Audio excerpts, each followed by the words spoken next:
사무엘하 16장 5절부터의 말씀을 봉독하겠습니다. 다윗 왕이 바후림에 이름에 거기서 사울의 친족 한 사람이 나오니 게라의 아들이요 이름은 시므이라. 그가 나오면서 계속하여 저주하고 또 다윗과 다윗 왕의 모든 신하들을 향하여 돌을 던지니 그때 모든 백성과 용사들은 다 왕의 좌우에 있었더라. 시므이가 저주하는 가운데 이와 같이 말하니라. 피를 흘린 자여 사악한 자여 가거라 가거라. 사울의 족속의 모든 피를 여호와께서 내게로 돌리셨도다. 그를 이어서 내가 왕이 되었으나 여호와께서 나라를 내 아들 압살롬의 손에 넘기셨도다. 보라, 너는 피를 흘린 자이므로 화를 자초하였느니라 하는지라. 스루야의 아들 아비새가 왕께 여짜오되 이 죽은 개가 어찌 내 주 왕을 저주하리이까. 청하건대 내가 건너가서 그의 머리를 베게 하소서 하니 왕이 이르되 스루야의 아들들아 내가 너희와 무슨 상관이 있느냐. 그가 저주하는 것은 여호와께서 그에게 다윗을 저주하라 하심이니 내가 어찌 그리하였느냐 할 자가 누구겠느냐 하고 또 다윗이 아비새와 모든 신하들에게 이르되 내 몸에서 난 아들도 내 생명을 해하려 하거든 하물며 이 베냐민 사람이랴. 여호와께서 그에게 명령하신 것이니 그가 저주하게 버려두라. 혹시 여호와께서 나의 원통함을 감찰하시리니 오늘 그 저주 때문에 여호와께서 선으로 내게 갚아주시리라 하고 다윗과 그의 추종자들이 길을 갈 때에 시므이는 산비탈로 따라가면서 저주하고 그를 향하여 돌을 던지며 먼지를 날리더라. 왕과 그와 함께 있는 백성들이 다 피곤하여 한 곳에 이르러 거기서 쉬니라. 아멘. 지난주에 이어서 다윗이 도망가는 장면입니다. 참 이상하죠. 다윗이 굉장히 결단력 있는 사람이고 블레셋의 장수였던 골리앗을 쓰러뜨릴 때를 한번 이렇게 떠올려 보십시오. 그리고 또 굉장히 머리가 좋은 사람이었던 것 같고 주변에 강한 용사들이 있었던 사람입니다. 그리고 이스라엘은 지금까지 다윗 왕을 자신들의 민족의 최고의 왕으로 이렇게 생각하는 것 같습니다. 우리 세종대왕 같이 이렇게 생각을 하죠. 그런데 이제 사무엘 하에 주된 내용들이 뭐냐? 다윗이 쫓겨가는 얘기입니다. 다윗이 곤란에 겪는 이야기입니다. 특히 성경은 이 다루고 있는 역사의 범위가 굉장히 넓지요. 그런데 이제 어떤 특정한 장면에 이렇게 클로즈업을 해서 아주 이렇게 상세하게 기술할 때가 있는데 중요한 이유가 있기 때문에 그렇습니다. 특별히 이 압살롬에게 쫓기는 이 장면, 그리고 압살롬이 반역을 일으키는 이런 전개 과정, 그리고 압살롬이 어떻게 아버지랑 틀어지게 됐는가, 형 요압의 일로, 요압이 아니죠, 누구였죠? 암몬의 일로 어떻게 이렇게 틀어지게 되는가, 이런 이야기들을 아주 상세하게 이제 기술을 하고 있습니다. 저는 지난번에도 말씀드렸습니다만, 저도 어렸을 때부터 저도 이제 모태신앙이라 이제 선생님으로부터 또 전사님들로부터 목사님으로부터 이제 많은 이제 다윗에 관한 이야기를 들었습니다. 근데 다윗 하면 딱 떠오르는 거는 사실 골리앗 얘기밖에 별로 없어요. 그런데 성경은 실제로 골리앗 얘기는 굉장히 짧게 하고 있고, 다윗이 왕이 된 이야기도 이미 진작에 앞에서 다 끝내고 있고, 왕이 된 후에 어떤 일이 벌어지고 있는가에 대해서 매우 길게 서술하고 있는데 그 대부분의 이야기는 그렇게 썩 유쾌한 얘기가 아니라는 것입니다. 우리는 사무엘하 이 하반부에 아주 많은 분량을 차지하는 이 다윗의 고난, 어떻게 보면 다윗이 왕이 되기 전의 고난은 그래도 꿈이 있는 고난이고 비전이 있는 고난이죠. 언젠가는 왕이 될 것이기 때문에 지금 사울이 나한테 막 그렇게 못 살게 굴고 내가 어디 블레셋으로 돌아다니고 광야로 돌아다니고 어떻게 견딜 만한 어떻게 보면 고난일 수도 있었겠다 싶은 생각이 듭니다. 자, 그런데 이제 왕이 된 이후에 겪게 되는 이 고난에 대해서는 정말 어떻게 이거를 감당해야 될까요?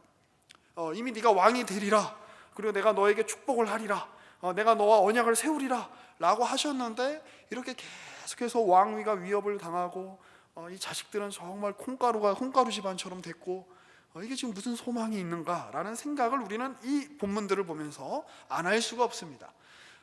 자, 특별히 이 다윗의 삶을 보면서도 우리가 생각해 보게 되는 게 있는데, 이 성경의 어떤 이 기술은 지난번에 말씀드렸던 것처럼 어떤 영웅적인 기술을 하고 있지 않다는 겁니다. 이 개인에 대해서 신화적인 기술을 하고 있지 않다는 겁니다. 다윗만큼 성경에 나온 주요한 인물들 중에 기적이 나타나지 않는 사람도 없었을 겁니다. 유일한 기적이라고 하면 어쩌다 이렇게 물맷돌 샥 던졌는데 그 골리앗의 그 정수리 한 가운데 딱 박힌 거 외에는 엘리야를 보십시오. 하늘에서 불이 떨어졌잖아요. 모세를 보십시오. 얼마나 놀라운 기적들이 일어났습니까? 에녹은 이렇게 죽음을 맛보지 않고 하나님께로 올라가기조차 했잖아요.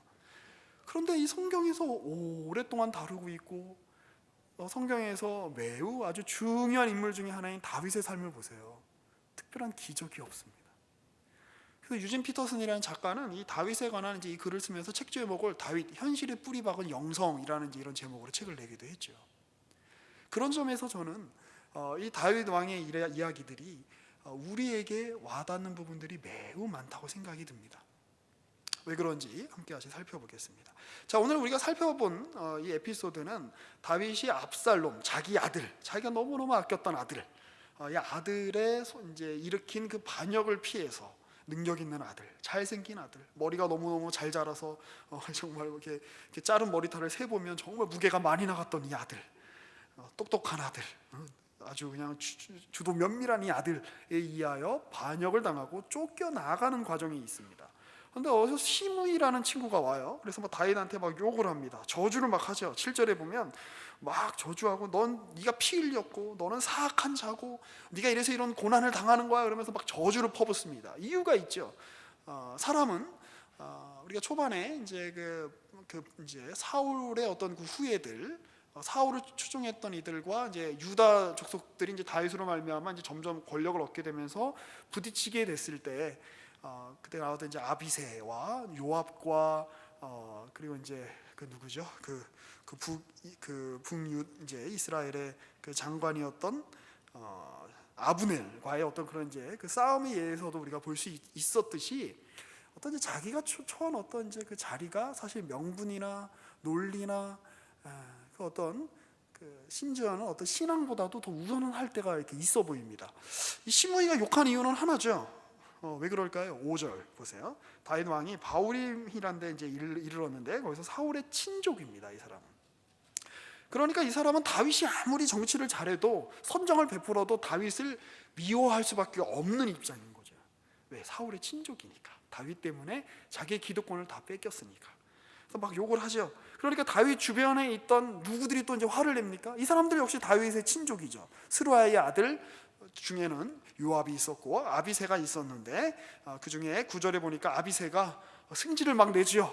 왕이요, 저 이 죽은 개 같은 놈이, 이거 우리말로 하면 우리가 흔히 하는 그 욕 있잖아요. 그거보다 훨씬 심한 욕인 거예요, 그렇죠? 우리가 하는 욕은 그래도 살아있는 개인데 여기는 죽은 개, 이러면서 아주 심한 욕을 한 거죠. 이 죽은 개가 우리 왕을 저주하오리까 내가 그의 머리를 베게 하소서. 마음만 먹으면 쉽게 벨 수 있었을 겁니다. 근데 다윗은 말리죠. 그렇게 하지 말아라.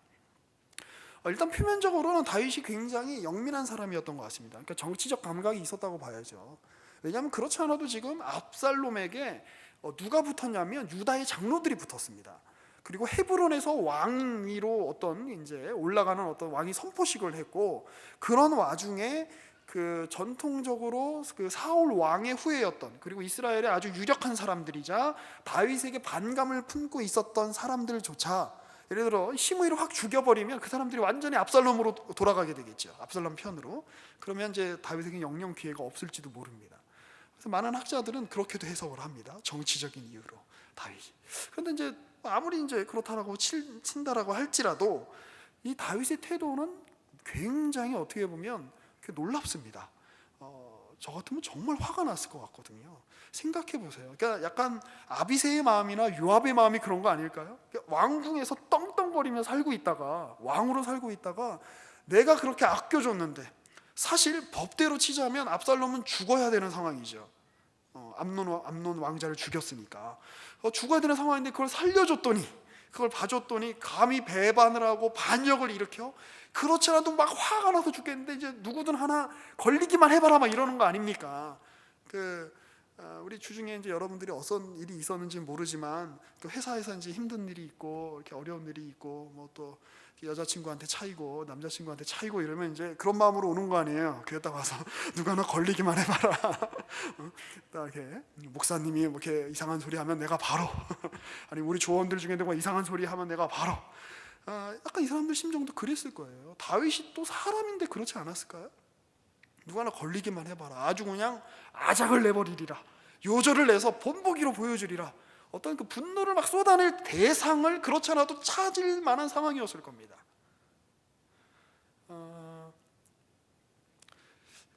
그 가인이 아벨을 쳐 죽이잖아요.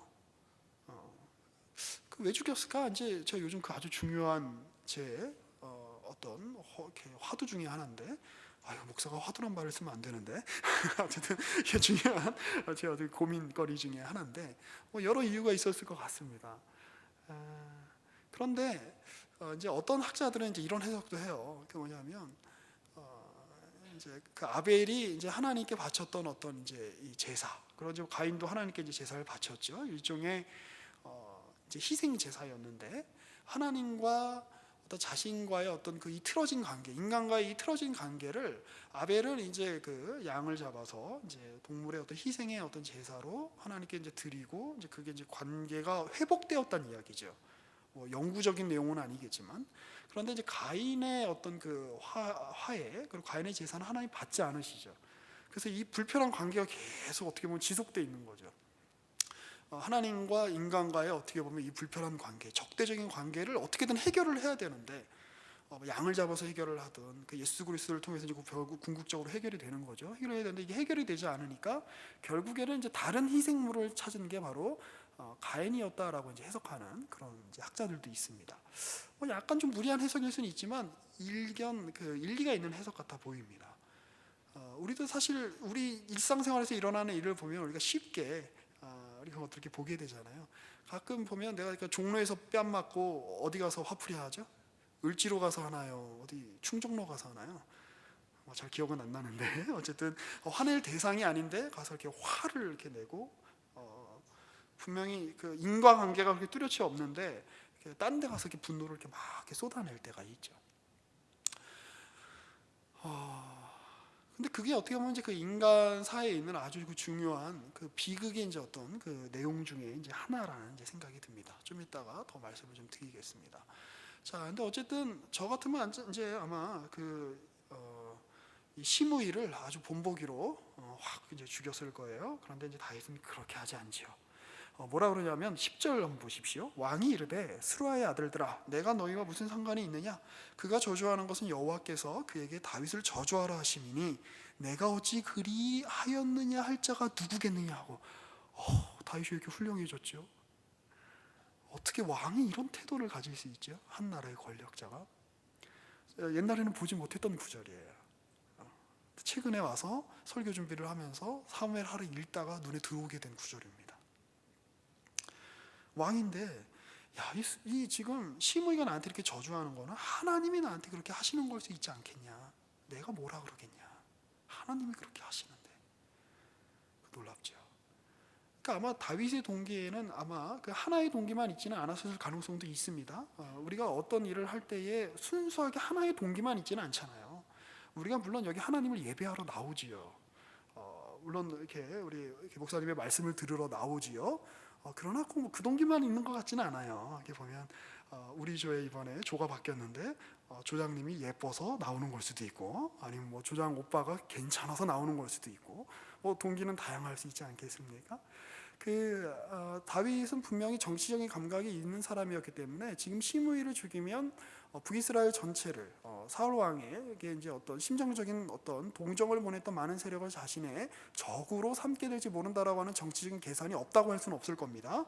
그런데 그럼에도 불구하고 지금 그의 마음에 아주 이렇게 배의 어떤 다처럼 어떤 그 커다란 중심처럼 지금 이렇게 딱 붙잡고 있는 게 있는데 뭐냐면 하나님이 이 모든 일들 가운데 개입하셔서 일하신다라고 하는 내용입니다. 우리는 이 얘기를 명제적으로 잘 알고 있습니다. 교리적으로 잘 알고 있죠. 하나님은 주권을 가지고 계시고 하나님 우리 모든 것을 다 일하고 계셔, 인도하고 계셔. 자, 그런데 제가 이 사무엘하를 읽으면서 발견하게 되는 놀라운 부분입니다. 신앙은 그렇게 우리가 어떤 교리를 이해한다고 해서 우리가 어떤 성경에 나오는 사실들을 명제적으로 이해한다고 해서 끝나는 것이 아니라는 것이죠. 그 삶 속에서 펼쳐져야 되는 겁니다. 물론 그렇다고 교리 교육이 중요하지 않다는 얘기는 아닙니다. 기둥과도 같은 거지요. 뼈대와도 같은 거죠. 뼈가 없으면 사람이 흐물흐물해지죠. 그런데 뼈만 가지고는 또 사람이라고 할 수 없죠. 살이 붙어야죠. 근육이 붙어야죠. 기둥만 가지고는 건물이라고 할 수 없죠. 벽이 붙어야 되고 인테리어를 하고 내장을 해야죠. 그림을 갖다 걸고 시계를 갖다 걸고. 지금 이 장면은 그렇게 보입니다. 어떻게 보면 너무 뻔한 얘기잖아요. 우리가 알고 있는 상식으로 하면 하나님이 다 일하셔. 다윗은 범죄했어. 그런데 다윗이 회개했어. 그럼 하나님이 회복하셔. 그런데 지금 그 내용을 길게 10장이 넘어가는 그 분량으로 기술을 하고 있는 겁니다. 왜? 신앙의 내용들은 그냥 단지 내가 A는 B야 라고 하는 식으로 명제적으로 우리가 이렇게 받아들인다고 해서 진짜 우리 지식이 되는 게 아니라 시간이 쌓여야 이해할 수 있는 지식이기 때문에 그렇습니다. 근데 사실 우리가 대부분의 많은 중요한 내용들은 시간을 거쳐야 진짜 내용이 되지 않습니까? 나는 너를 사랑한다라고 하는 연인의 고백은 그 고백 자체가 너무 중요하죠. 그 고백을 통해서 사랑이 시작되겠죠. 그러나 그 나는 너를 사랑한다는 이 내용이 시간을 거쳐서 시간의 횡포를 다 견디고 난 다음에 어느 정도 시간이 쌓여야 그게 더 가치 있게 되는 것이죠. 진짜 나는 너를 사랑한다는 말이 진리, 진짜가 되는 거죠. 나는 평생 당신만을 섬기면서 살겠습니다. 당신만을 사랑하며 살겠습니다. 결혼식장에서 다 얘기하죠. 그러나 그 말이 실제가 되는, 그 말이 살이 되고 그 말이 현실이 되는 경우는 결혼 생활을 지켜내기 위해서 많은 어려움들의 어떤 시간들, 고난의 터널들을 지나야 할 수 있는 말이다라는 것입니다. 신앙은 그런 겁니다. 우리가 찬양할 때라든지, 오늘 우리가 어떤 이렇게 약간 이렇게 이런 표현 쓰면 안 되는데 삘 받아서 막 기도할 때라든지, 갑자기 성경을 읽을 때 느낌이 좋아서 막 하루에 막 성경을 막 창세기부터 요한계시록까지 쫙 다 읽었다라든지, 그때 하는 어떤 그 일시적인 고백, 물론 그렇게 해서 신앙이 시작하는 걸 수 있습니다. 그러나 그것이 여러분들의 시간 속에서 숙성이 되어야 된다는 거예요. 누가 그러더라고요. 이제 그 청년 1부에서 이제 2부 올라가니까 재미가 없다고. 이해합니다. 2부에서 3부 올라가니까 너무 진지하다고 사람들이 이해합니다. 자, 그런데 물론 어떻게 같겠어요. 이제 막 고등학교에서 올라온 분들과 모든 게 다 아름답잖아, 그렇죠? 근데 이제 막 취직한 사람들과, 우리 형제 중에 하나는 그런 표현 쓰던데요. 자기가 이제 새로 취직해서 너무 힘들었는데 자기 신분이 이렇게 이제 상사들은 이제 어떤 이제 하늘에 계신 분 같고 자기는 땅이 아니라 어디 저기 밑에 있는 지하 안반수 같은 느낌이었다고. 그 시절을 겪고 있는 사람들과 또 우리 청년 산부분들이 겪고 있는 이 상황 어찌 같을 수 있겠습니까? 그런데 시간이 지나면서 뭐 이건 청년 일부한테 뭐라 그런 얘기는 아니에요. 여러분들이 너무 성숙하면 그건 이상한 거예요. 병든 거야. 그러니까 근데 1부에서 2부 올라오니까 이건 좋더라. 더 성숙된 것 같더라, 사람들이. 2부에서 3부 가니까 더 성숙된 것 같더라. 저기 잠실에 가면 오모리 김치찌개라고 있죠, 석촌호수 옆에. 뭐 2년에서 3년 정도 이렇게 김치를 숙성시켜서 김치찌개를 내놓는 데인데 우리 뭐 그런 거죠. 숙성된 지 1개월째, 숙성된 지 1년째, 3년째. 그걸 거쳐야 맛이 깊어지는 겁니다. 이제 막 담은 겉절이나 갑자기 얘기가 이쪽으로 자꾸 세면 안 되는데 이제 막 담은 겉절이나 3년 된 이 어떤 그 숙성된 이 게르마늄 항아리에서 이 홍천에 있는 그 동굴에서 섭씨 그 4도에서 5도를 유지한 그 상황에서 3년 동안 그 숙성된 그 김치랑 다 김치라고 불리죠. 그러나 입에 침이 고이는군요. 그러나 김치는 김치이나 같은 김치는 아니죠. 지금 그 일들을 지금 이제 겪고 있는 겁니다. 하나님이 하나님이신 거 다윗이 왜 몰랐겠습니까? 어렸을 때부터 알았을 거예요. 양칠 때부터. 그런데 블레셋을 겪고 사울을 겪고 왕이 돼서 환인을 겪고, 그리고 자기가 이 왕국, 하나님이신 이 언약의 가장 큰 위협이 사실은 블레셋도 아니고 사실은 어디 암몬 족속도 아니고 사실은 어떤 다른 외부의 적이 아니라 나라는 걸 깨닫는 거 아니에요. 그렇죠? 왜 다윗이 사실 이 어려움을 겪죠? 다윗이 저지른 죄 때문이죠. 한번 볼까요? 사무엘하, 우리 앞으로 좀 돌아가 봅시다. 사무엘하 우리 11장 한번 보세요. 22절 한번 읽어보겠습니다. 전령이 가서 다윗에게 이르러 요압이 그를 보낸 모든 일을 다윗에게 아뢰어 이르되 그 사람들이 우리보다 우세하여 우리를 향하여 들러 나오므로 우리가 그들을 쳐서 성문 어기까지 미쳤더니 활 쏘는 자들이 성 위에서 왕의 부하들을 향하여 쏘매 왕의 부하 중 몇 사람이 죽고 왕의 종 햇사람 우리아도 죽었나이다 하니 다윗이 전령에게 이르되 너는 요압에게 이같이 말하기를 이 일로 걱정하지 말라. 칼은 이 사람이나 저 사람이나 삼키느니라. 그 성을 향하여 더욱 힘써 싸워 함락시키라 하여 너는 그를 담대하게 하라니라. 압살롬이 굉장히 치밀하죠, 반역에 있어서. 그런데 이 치밀함은 누구의 그늘에서 지금 전개되는 내용인 줄 아십니까? 다윗의 그늘에서 전개되는 내용인 거예요. 그러니까 이 이후의 내용은 사무엘하 11장이라고 하는 이 큰 그림자가 이 이후에 우울한 이야기들을 이렇게 확 덮고 있는 거죠. 다윗이 얼마나 치밀합니까?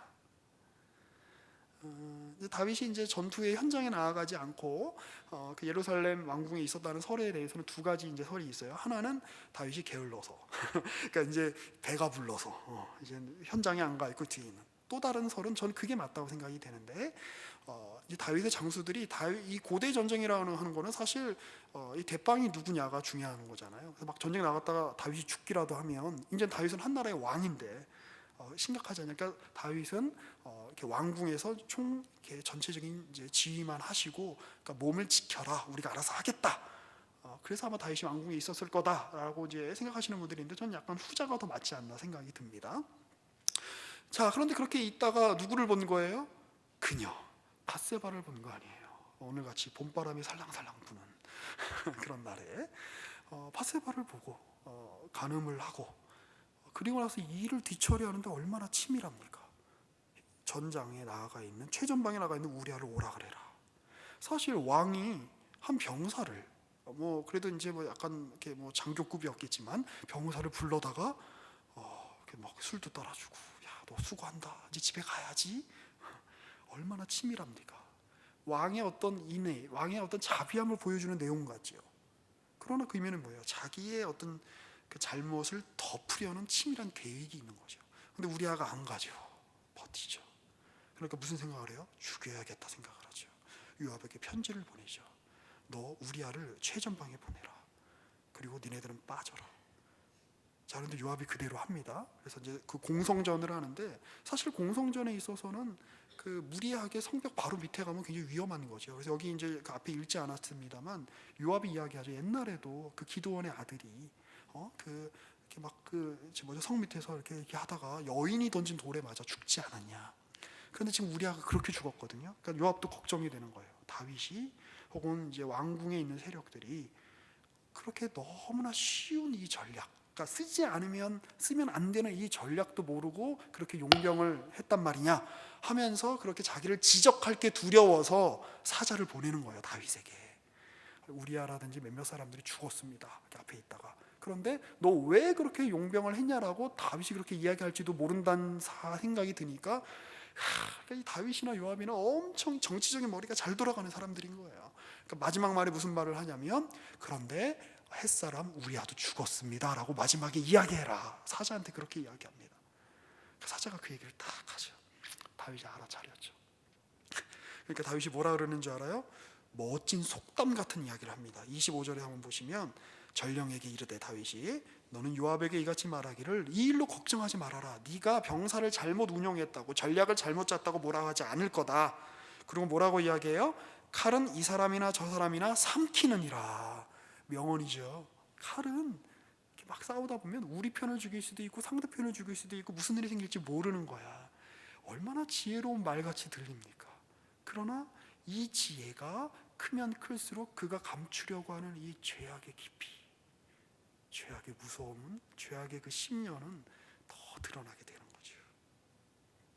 그런 와중에서 나단이 찾아와서 이제 하나님께로부터 오는 신탁, 그리고 하나님께로부터 오는 질책을 다윗에게 합니다.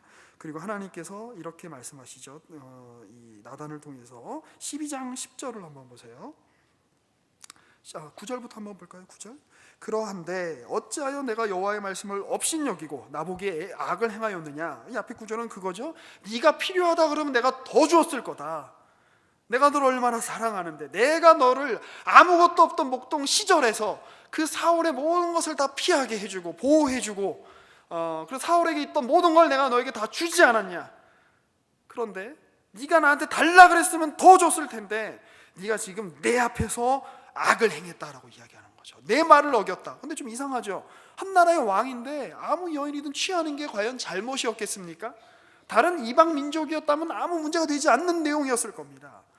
그런데 지금 얘기는 그거죠. 너는 지금 분명히 알아야 된다. 이스라엘의 왕은, 전에 말씀드렸던 것처럼 이스라엘의 왕은 그 왕이 자신들의 백성, 그 자신들의 땅을 실제로 소유하고 있는 소유자가 아니라 관리인에 불과하다라는 거죠. 내 백성이다라는 거죠. 내 사람이다라는 거죠. 하나님의 것이라는 거죠. 이스라엘 땅이, 이스라엘 백성이 네 거라고 생각하지 말아라. 내 거다. 내 백성이다. 네가 왕이라고 해서 함부로 다룰 수 있는 사람들이 아니다. 그래서 주님이 이런 말씀을 하시는 겁니다. 10절에 이제 내가 나를 업신여기고 햇사람 우리아의 아내를 빼앗아 내 아내로 삼았은즉 칼이 내 집에서 영원토록 떠나지 아니하리라 하셨고, 첫 번째 신탁은 뭐죠? 칼이 내 집에서 영원히 떠나지 아니하리라. 이것이 무슨 말에 대한 그겁니까? 그렇죠. 다윗이 한 말. 칼은 이 사람이나 저 사람이나 해치는 법이야. 에헴이라고 했던 그 말에 대한 하나님의 응답입니다. 너 그렇게 생각하면서 너 죄를 네가 가렸냐? 그래 한번 봐라. 네 죄가 어떤 결과를 낳는지 한번 봐라. 칼이 어떻게 한다고요? 너의 집에서 영원히 떠나지 않을 것이다. 다윗의 마음이 얼마나 조마조마했을까요? 그리고 나서 11절에 또 여호와께서 또 이와 같이 이르시기를 보라, 내가 너와 내 집 앞에 재앙을 일으키고 내가 내 눈앞에 내 아내를 빼앗아 내 이웃에게 주리니 그 사람들이 내 아내들과 더불어 백주에 동침하리라. 얼마나 끔찍한 이야기입니까? 근데 이 두 개의 신탁이 다윗의 삶 가운데서 쭉 펼쳐지는 얘기가 이 이후의 얘기라는 것이죠. 그래서 칼이 네 집안이 끝이지 않을 거다라는 말씀을 가지고, 사실 암논은 그냥 자기의 욕정을 따라 다말을 욕보인 것 같지만, 그리고 압살롬은 자기의 친누이인 다말을 욕보여 이거는 나를 욕보이는 거야 라고 생각하며 암논을 찔러 죽였지만, 그리고 압살롬이 멀리 도망가게 됐고 다윗은 그를 그리워하게 되고, 그래서 요압이 중간에 눈치를 채서 압살롬을 데리고 왔고 화해를 시켰고, 그런데 압살롬이 점점 인기를 얻으면서 치밀하게 계획한 가운데 모든 이스라엘 사람들의 마음을 얻어갖고 반역을 일으키게 됐고, 결국에는 이 압살롬이 자기가 정말 평생 동안 정말 중용하고 아껴왔던 요압에 의해서 죽임을 당하게 되고, 이 모든 게 어떤 인간의 자기 어떤 한 개개인의 욕망에 따라서 이루어진 일처럼 보이지만, 결국에는 하나님께서 나단을 통하여 주신 이 신탁의 말씀, 칼이 내 집에서 떠나지 않을 것이다 라고 하는 것이 이루어지는 과정이라는 것이죠. 그리고 이제 우리가 지난주에 살펴본 것처럼 네 아내를 빼앗아 백주에 모든 사람이 보는 앞에서 네 아내들과 그가 동침할 것이다 라는 것이 다른 사람도 아닌 자기 아들인 압살롬에 의해서 일어나게 되지요. 우린 여기서 굉장한 어떤 처참한 현실을 보게 됩니다. 처참한 광경을 보게 됩니다. 김홍전 박사님 같은 분들은 이제 이스라엘의 역사를 교회의 역사라고 이렇게 이제 그렇게 해석을 하세요.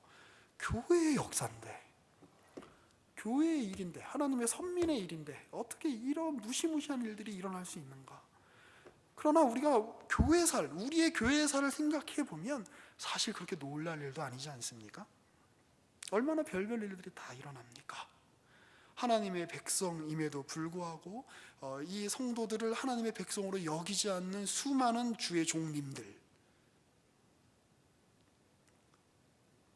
겉으로는 하나님의 정의를 이야기하고, 겉으로는 하나님의 복음을 이야기하고, 겉으로는 어떤 봉사를 이야기하고 희생을 이야기하지만 치밀하게 자기의 사리 사욕을 채우는 수많은 사람들. 지금 이제 다윗의 지금 일생도 그렇죠. 지금 다윗이라고 하는 어떤 개인이 홀로 이렇게 존재하는 게 아니라 어떤 환경 속에 있는 거 아니에요. 이렇게 떠밀려서, 그래 네가 이런 일을 당하게 될 거야. 그러면 떠밀려서 압살롬에 의해서 막 도망가고 있는 상황이죠. 압살롬의 욕망이 지금 다윗의 삶에 아주 크게 영향을 끼치고 있죠. 근데 압살롬만 있습니까? 시므이도 옆에 와서 거드는 거죠. 시므이도 너 잘됐다. 너 그렇게 될 줄 알았다. 너 그렇게 사울 왕을 그렇게 무너뜨리고 사울 왕가를 무너뜨리고 네가 왕이 되더니 네가 그렇게 되는 게 당연하지 메롱 막 이런 그 옆에서 깐족거리는 이 시므이의 깐족, 시므이의 욕망 그 위에 지금 다윗이 이렇게 있죠.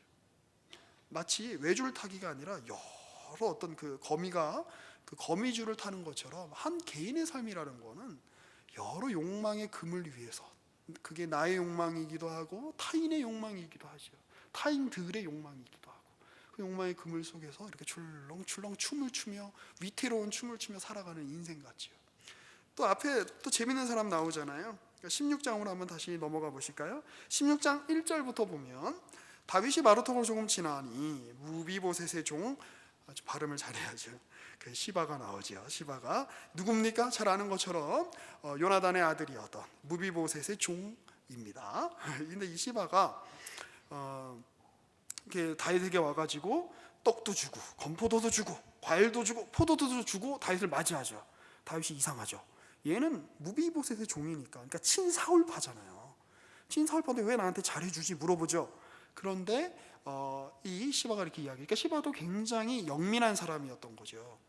지금 다윗 왕이 쫓겨가고 있긴 하지만 다윗 왕이 언제 다시 돌아올지도 몰라라고 하는 어떤 그런 감이, 정치적 감이 있던 거예요. 그렇죠?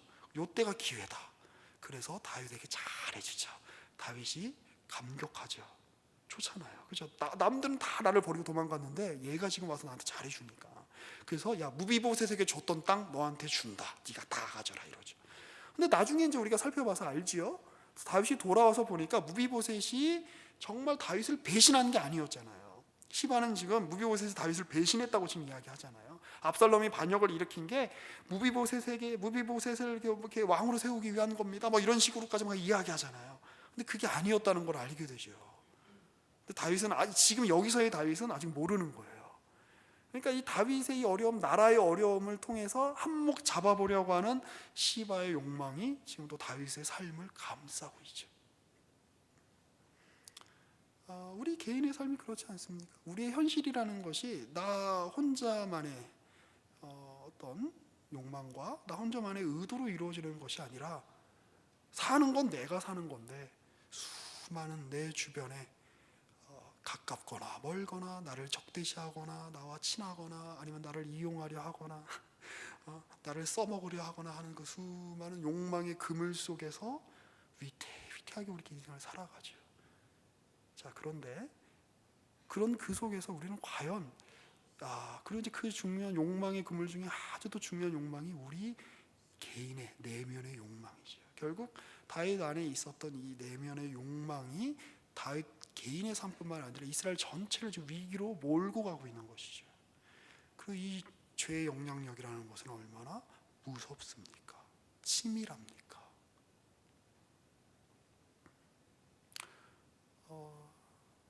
제가 교육자 생활을 하게 되면서 힘들었던 것이 있습니다. 왜냐하면 사람을 못 믿겠는 거예요. 그렇다고 제가 여러분들을 못 믿는다는 뜻은 아닙니다. 그런데 때로는 이제 저희도 바보가 아니니까 보면 알아요.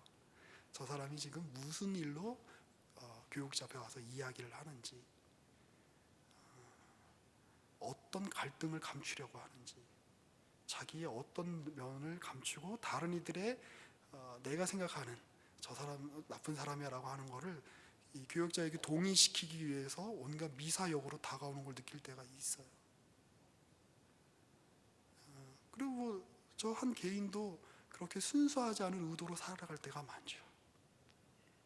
사람들을 대할 때, 청년들을 대할 때 모든 사람들을 다 객관적이고 순수하게 대하지는 않는 것 같습니다. 우리 드럼 치는 성진 형제 같이 힘쓰고 일 잘하게 생긴 형제가 오면 왠지 이렇게 일을 좀 더 시켜볼까 뭐 이런 마음도 들고 우리 새신자조 담당하는 우리 그 시몬 형제님이라고 있어요. 요즘 얼굴이 굉장히 밝아요. 왜냐면 우리 새신자조에 우리 자매님들이 많이 오시거든요. 그래서 순수하지 않을 수 있죠. 자, 그런데 뭐 인간이니까요. 그러나 그게 다가 아니라는 거죠.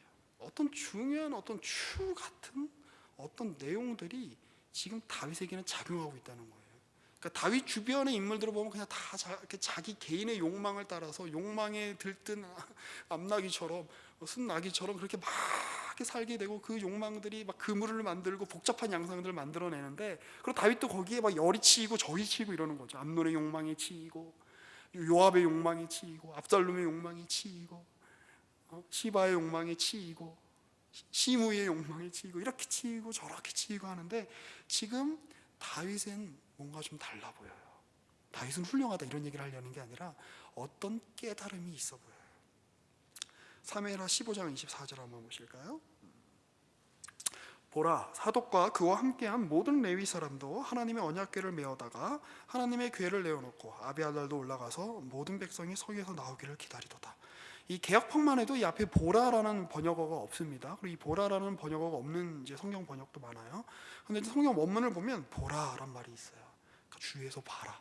여기서 보라는 거는 이제 사독이라는 인물 자체가 매우 이제 앞으로 중요한 역할을 감당할 인물이기 때문에 사독에 대한 강점일 수도 있지만, 어떤 중요한 전기가 지금 어떤 중요한 전환점이 지금 여기서 발생하고 있다는 겁니다. 그러니까 알아서 제사장들이 하나님의 궤를 가져와요. 그러니까 이 여호와의 궤가 있다는 거는 이스라엘의 어떤 정통성, 그렇죠? 이스라엘 왕의 정통성을 확보할 수 있는 어떤 내용이잖아요. 그리고 이제 또 궤가 있어야 싸움에서 승리하기도 하고. 그런데 다윗이 뭐라고 이야기합니까? 25절에 왕이 사독에게 이르되 보라, 하나님의 궤를 성읍으로 도로 메어가라. 도로 나를 인도하사 내가 만일 여호와 앞에서 은혜를 입으면 그분이 나를 인도하사 내게 그 궤와 그 계신 데를 보이시리라. 사울만 해도, 이전의 인물만 해도 중심이 자기에게 있었던 사람입니다. 그래서 여호와의 궤를, 하나님의 예배를, 하나님의 계명을 나를 생각해서 내 중심으로 그것들이 돌아가게끔 만들었던 사람입니다. 어떻게 보면 진정한 왕이지요. 그런데 다윗은 지금 그 자리에서 더 나아간 듯이 보입니다. 밧세바를 범한 그때의 다윗은 사울이 했던 그 왕의 역할과 크게 달라 보이지 않습니다만, 아마 이 다윗은 은혜지요. 나단을 통해서 그에게 깨달은 그 깨달음, 그리고 밧세바에게 낳았던 첫 아들이 그렇게 죽는 그 내용을 통해서 어떤 깨달음이 있었던 것 같습니다. 그리고 어떤 자기 첫째 아들이 죽고 또 압살롬이 반란을 일으키고, 그래서 자기가 정말 중요하게 생각했던 어떤 요직이었던 정말 천하의 모사였던 아히도벨이 그의 편에 섰다는 걸 보면서, 이게 이 세상은 내 통제대로 내 뜻대로 되는 게 아니야 라고 하는 정도의 차원에서 넘어서서 하나님의 지금 심판이 내 삶 가운데 이루어지고 있는데, 이걸 내가 벗어나겠어라든지 이걸 내가 극복하겠어라든지 아니면 이거 뭐 될 대로 되라 이러면서 운명에 맡기겠어라든지 그게 아니라, 지금 다윗은 나름대로 최선을 다하죠. 하는데 하나님께서 나를 어떻게 평가하시는지가 결국 내 인생의 아주 중요한 핵심적인 내용일 거다라는 깨달음이 있는 것이죠. 내가 하나님을 오라 가라 하는 것이 아니라 하나님께서 나를 어떻게 평가하시는지가 더 중요합니다라는 신앙 고백입니다. 그리고 30절을 한번 보시죠. 다윗이 갈람산 길로 올라갈 때에, 시간 관계상 엮진 않겠습니다만 우리 이 대목을 볼 때 약간 예수님과 그 제자들이 좀 생각이 나지요. 갈라산 길로 올라갈 때에 그의 머리를 그가 가리고 맨발로 울며 가고, 그와 함께 가는 모든 백성들도 각각 자기의 머리를 가리고 울며 올라가지요.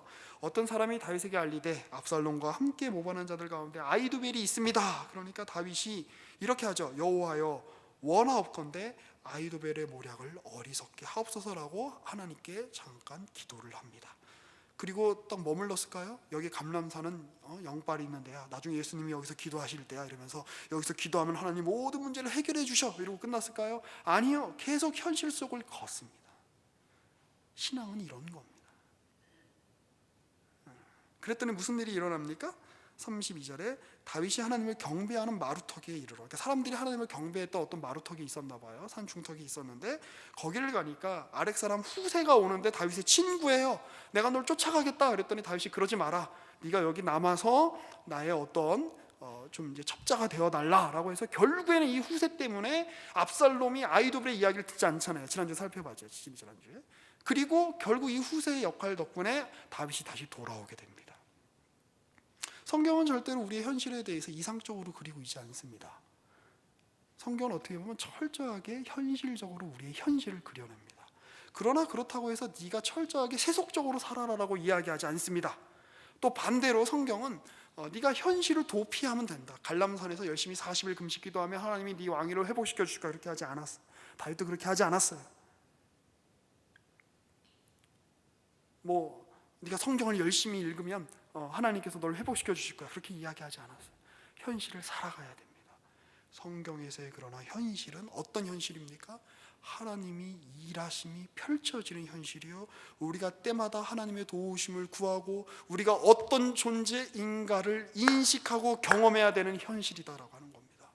오늘 여러분의 현실 가운데, 여러분의 인생 가운데 지금 압살롬에게 쫓겨며 나아가는 어떤 그런 그 다윗과도 같은 그 길을 여러분 걷는 분이 있으십니까? 여러분의 현실 가운데 어떤 이들이 여러분들을 조롱하고 여러분들의 어떤 그 실수를 조롱하고 여러분들을 이렇게 모함하는 그 현실 속에 있습니까? 여러분의 현실이 어떤 여러분들을 이용하려고 하는 그 사람들로 이렇게 다 이렇게 둘러싸인 혹시 그런 현실 속에 있습니까? 우리는 그 현실을 기도 한 번으로 벗어날 수 없습니다. 우리는 그 현실을 어떤 찬양 한 번으로 벗어날 수 없습니다. 왜요? 하나님이 걸어가라고 하신 현실이기 때문에 그렇습니다. 그래서 우리가 더 힘이 있는 겁니다. 왜? 하나님의 일하심은 우리가 여기서 기도할 때만이 아니라, 우리가 여기서 어떤 막 기도를 하면서 환상을 볼 때만이 아니라, 하나님의 일하시는 우리가 여기서 두 손 들어서 찬양을 하면서 황홀경에 빠질 때만 일하시는 분이 아니라, 하나님은 우리의 모든 현실 속에서 일하시는 분이다라고 하나님은 오늘 다윗을 통해서, 하나님이 오늘 성경을 통해서 우리에게 말씀하시기 때문입니다. 배반의 현실, 이용당하는 현실, 끝이 보이지 않는 이 현실, 내 뜻대로 하나도 되는 거 없는 것 같은 이 현실 속에서 사람이 나를 평가하는 것이 아니라, 사람에 의해서 내가 결정되는 것이 아니라, 시므이에 의해서 내가 결정되는 게 아니라, 압살롬에 의해서 내가 결정되는 게 아니라, 요압이나 아빗에 의해서 내가 결정되는 게 아니라, 하나님이 나를 옳다고 평가하시면, 하나님이 나를 인정하시면 오케이, 하나님이 나를 아니다라고 생각하시면 아닌 그 마음의 자세를 우리가 가져야 될 필요가 있지 않을까요? 오늘 성경은 그렇게 우리에게 지시하고 있는 것입니다. 기도하겠습니다. 살아계신 하나님, 우리가 다윗 왕의 생애를 통해서 오늘 우리의 현실을 배웁니다. 이 현실 속에, 이 현실은 우리에게 이상적이기만 한 것도 아니고, 이 현실은 우리 가운데 좋기만 한 것도 아니고, 때로는 치열하고 배반이 난무하고 정말 말로 할 수 없는 여러 가지 어려움들이 우리의 현실 속에 펼쳐져 있습니다. 그러나 그 현실이 하나님이 우리를 다스리시는 현실이요, 그 현실이 하나님이 우리를 다듬어 가시는 현실이요, 하나님이 우리를 키워 가시는 현실이라는 것을 알게 하여 주시옵소서. 그때에 주여 우리도 다윗처럼 이 현실의 위기 속에서 하나님이심을 인정하며 주께서 기뻐하시는 대로, 주께서 원하시는 대로 나를 이끄소서라고 이야기할 수 있는 담대한 믿음의 고백이 우리 안에서 터져나오게 하여 주시옵소서. 살아계신 예수님의 이름으로 기도합니다. 아멘.